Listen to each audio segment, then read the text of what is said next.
Hello प्यारे बच्चों, मैं हूं Kailash Sharma, one of the top physics faculty for IIT JEE. जो भी बच्चे जेई एडवांस की प्रिपरेशन कर रहे होते हैं वो हमेशा एक प्रॉब्लम फेस करते हैं कि उनको या तो अच्छे क्वेश्चंस मिलते नहीं और मिलते हैं तो उनके कॉन्सेप्ट समझ में नहीं आते। तो बच्चों मैं आप लोगों के लिए टॉपिक वाइज पीडीएफ प्रोवाइड करने वाला हूं। बाद में बच्चों मैं इनको क्लब कर दूंगा और ये सारा के सारा कंटेंट बच्चों आप लोगों को यूट्यूब पर देखने को मिलेगा। ये बच्चों one of the best question का कलेक्शन है इस पीडीएफ में और इन क्वेश्चंस के साथ ही इनके वीडियो सोल्यूशन का लिंक दे रखा होगा। आपको पीडीएफ में जाके सॉल्यूशन वाली लिंक पे क्लिक करना है और आपको वीडियो सॉल्यूशन मिल जाएगा जिस भी क्वेश्चन का आप देखना चाहोगे। यहाँ पे बच्चों टॉपिक वाइज अच्छा खासा नंबर ऑफ क्वेश्चंस प्रोवाइड किया जा रहा है और ये सारे के सारे क्वेश्चंस आपकी कॉन्सेप्ट बिल्डिंग के हिसाब से देखा जाए, जेईई एडवांस की प्रिपरेशन के हिसाब से देखा जाए, बहुत ज्यादा बेनिफिशियल होंगे आपकी प्रिपरेशन में। सो बच्चों आज हम काइनेमेटिक्स का एक क्वेश्चन सॉल्व करने वाले हैं। ये क्वेश्चन बच्चों जेईई एडवांस में थोड़ा सा डेटा चेंज था, जेईई एडवांस में पूछा जा चुका है और रिसेंटली पूछा गया है। क्वेश्चन की लैंग्वेज क्या है बच्चों, मैं आपके लिए रीड कर देता हूं, फिर हम इसका सॉल्यूशंस देखेंगे। A man walking with a speed v constant in magnitude and direction passes under a lantern hanging at a height capital H above the ground. So बच्चों यहाँ पे एक लैंटर्न है जो कि H हाइट पे हैंग कर रखी है। उस लैंटर्न के नीचे से एक बंदा पास होता है और वो कांस्टेंट स्पीड v से मैग्नीट्यूड और डायरेक्शन दोनों में उसकी स्पीड कांस्टेंट है, मतलब वेलोसिटी उसकी कांस्टेंट है, तो मतलब वो रेक्टिलिनियर मोशन कर रहा होगा, एक स्ट्रेट लाइन में चल के जा रहा होगा, लैंटर्न के नीचे से वो पास होता है। Find the velocity which the edge of the shadow of the man's head moves over the ground with if his height is h। Man की हाइट जो है स्मॉल h के बराबर दे रखी है। मैन के हेड की जो शैडो बनेगी ना, उस शैडो की वेलोसिटी क्या होगी बच्चों, ये आपसे ये पूछ रहे हैं। तो यहाँ पे क्वेश्चन बच्चों मेरे ख्याल से आप सब लोगों ने ऑलरेडी रीड कर लिया होगा और क्लियर भी हो गया होगा कि पूछा क्या है। बच्चों इसका डायग्राम बनाते हैं कैसे इस वाले क्वेश्चन को हम लोग जो है सॉल्व करेंगे। मैंने कहा कि सपोज करो ये ग्राउंड है जिस लाइन में जो मैन मूव कर रहा है, ओके। एक किसी हाइट पे हम लैंटर्न बना लेते हैं। So let's say height of the lantern is also given. So यहाँ पे बच्चों लैंटर्न है, you consider that like a source of light, okay. So ये सोर्स ऑफ लाइट की तरह बिहेव हमारे लिए करेगा। इसकी जो हाइट है हमें गिवन है बच्चों, h के बराबर दे रखी है। लैंटर्न की हाइट जो है h के बराबर दे रखी है, तो इसको मार्क कर देते हैं। जो जो चीजें हमें गिवन है बच्चों उनको सबसे पहले मार्क कर देते हैं। तो लैंटर्न की हाइट बच्चों ये दे रखी है। अब यहाँ पे एक मैन है और मैन में थोड़ा सा ड्रॉ करता हूं। लेट्स से ये मैन के लेग्स हो गए, ये हाथ हो गए, ये नेक हो गई, ये उसका हेड हो गया और ये पेट हो गया, ठीक है, okay. So this man is moving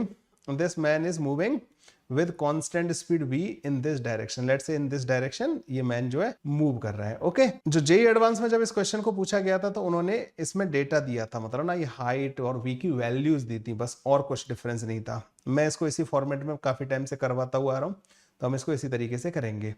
आपको समझ में आ रहा है कि मैन के मोशन की वजह से मैन के हेड का एक शेडो बनेगा। शेडो कैसे बनता है, शेडो कुछ इस तरीके से बनेगा यहाँ पे ना, तो शेडो बनेगा इस तरीके से। ये हो गया शेडो। जो शेडो बन रहा होगा ना, जो लाइट रे यहाँ से आ रही होगी वो यहाँ पे जाके इसका हेड का शेडो यहाँ पे होगा, यहाँ से यहाँ तक इसका शेडो बनेगा, ठीक है। ये पूरा शेडो इसका ऐसे बन रहा होगा। हमें क्या करना है, शेडो का इस पॉइंट का वेलोसिटी बताना है, क्योंकि देखो मैन का जब हेड यहाँ पे आ जाएगा ना, तो अब जो लाइट रे जो यहाँ से आ रही होगी, हेड के ऊपर से जो जा रही होगी, वो यहाँ पहुंच जाएगी, समझ रहे हो। तो ऑब्वियस सी बात है आप खुद एक्सेप्ट करोगे कि हाँ ये पॉइंट मूव कर रहा होगा। और जब ये पॉइंट मूव कर रहा है तो इसकी वेलोसिटी क्या होगी, ये हम लोगों को बताना है। तो यहाँ पे मान लेते हैं इसकी वेलोसिटी को हम v डैश मान लेते हैं, ओके। हमने इसकी वेलोसिटी को क्या मान लिया, v डैश के बराबर मान लिया। Let me change the colour of the pen. ये v डैश के बराबर हो गया, ओके। तो ये v डैश हो गया, ये v हो गया। अब हमें क्या करना है, हमें v डैश और v में रिलेशन पता करना है। एक चीज, एक इंफॉर्मेशन जो मुझे और गिवन है वो मैन की हाइट है। तो मैन की जो हाइट है ना वो हमें स्मॉल h के बराबर दे रखी है, ठीक है। मैन की हाइट जो है वो हमें स्मॉल h के बराबर दे रखी है। Height of the man is small. So man की हाइट बच्चों हमें स्मॉल h के बराबर दे रखी है। और ये हो गया बच्चों हमारे पास एक पूरा डायग्राम हम लोगों ने कंप्लीट कर लिया है। अब हम क्या करेंगे कि हमें पता करना है कि इस पॉइंट की वेलोसिटी क्या है। एक काम करते हैं, एक रेफरेंस पॉइंट ले लेते हैं हम यहाँ पे ना।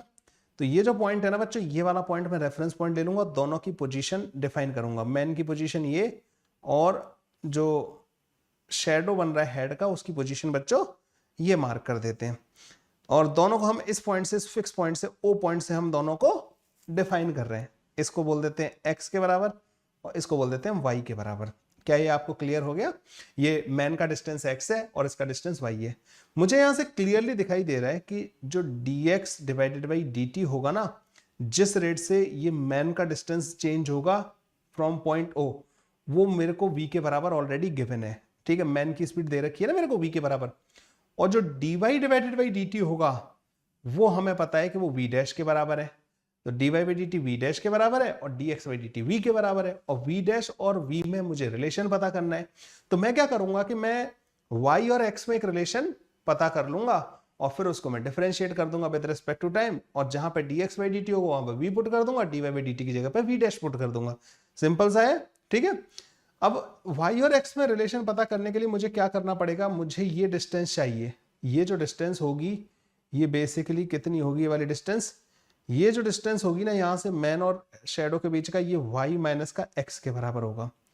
क्या आपको यहाँ पे दो ट्रायंगल दिखाई दे रहे हैं? अगर मैं इस पॉइंट को a बोल दूं, हेड को b बोल दूं, इसको मैं c बोल दूं, तो और इसको मैं d बोल दूं, तो मेरे को दो ट्रायंगल चाहिए यहाँ पे। एक ट्रायंगल है ABC और दूसरा ट्रायंगल है ट्रायंगल ADO।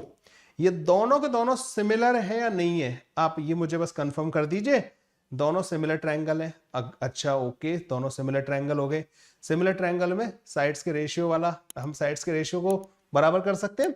तो ये छोटे वाले ट्रायंगल की ये वाली साइड और बड़े वाले ट्रायंगल की ये वाली साइड, इन दोनों का रेशियो मतलब y माइनस का x डिवाइडेड बाई y जो होगा ये बराबर होना चाहिए छोटे वाले ट्रायंगल की ये वाली साइड, बड़े वाले ट्रायंगल की ये वाली side, h divided by capital H के बराबर। बड़े आराम से मेरे पास x और y के बीच में रिलेशन आ गया और ये क्वेश्चन यहाँ पे फिर इजीली सॉल्व हो जाएगा।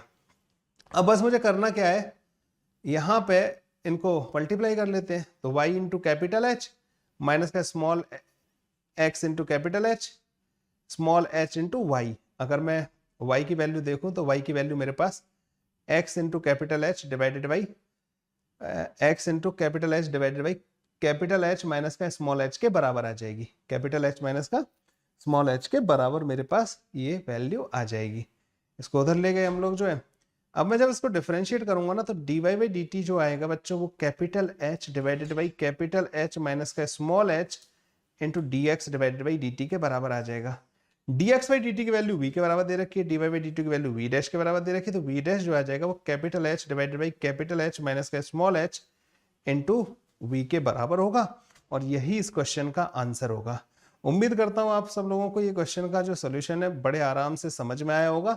और ये क्वेश्चन बच्चों एक तरीके से वेलोसिटी की डेफिनेशन वाले पार्ट में वेलोसिटी किस तरीके से डिफाइन करते हैं, तो किसी की पोजीशन टाइम के साथ जिस तरीके से बदल रही होती है उस वेलोसिटी बोलते हैं। तो जो मैन का जो हेड का जो शेडो बन रहा है वो पॉइंट जो है वो पॉइंट इधर मूव करेगा तो y कोऑर्डिनेट मतलब ये y जो डिस्टेंस है फ्रॉम दिस फिक्स पॉइंट ये बदलेगी, और इस बदलने के इसका y का जो रेट ऑफ चेंज होगा वही हमारे इस वाले पॉइंट की वेलोसिटी होगी। मैन के मोशन की वजह से x बदलेगा, x का जो रेट ऑफ चेंज होगा वो v के बराबर होगा। हमें v डैश और v में रिलेशन पता करना था, मतलब y और x में रिलेशन पता करके डिफरेंशिएट करना था, दैट्स ऑल। और रिलेशन पता करने के लिए मुझे बस सिमिलर ट्रायंगल वाली कंडीशन लेनी पड़ी। ऐसे क्वेश्चंस को सॉल्व करने के लिए आप लोगों को सबसे पहले जो काम करना होता है वो ये होता है कि क्वेश्चन को देख के उसका डायग्राम बनाओ। अगर आपने डायग्राम बना लिया ना, आधा प्रॉब्लम तो वहीं पे सॉल्व हो जाता है। और आपको ये भी आइडेंटिफाई करना होता है कि आप चाहते क्या हो, क्वेश्चन में से आप फाइंड क्या करना चाहते हो। ये दो चीजें फिजिक्स में सबसे ज्यादा इंपॉर्टेंट होती है किसी भी क्वेश्चन को सॉल्व करने के लिए। उम्मीद करता हूं ये वाला क्वेश्चन आपको काफी अच्छा लगा होगा। अगर पसंद आया है तो वीडियो को लाइक करना मत भूलिएगा। सो बच्चों मिलते हैं नेक्स्ट वीडियो में रेक्टिलिनियर मोशन के एक और बेहतरीन प्रॉब्लम के साथ मैं आऊंगा। Thank you, bye bye, take care.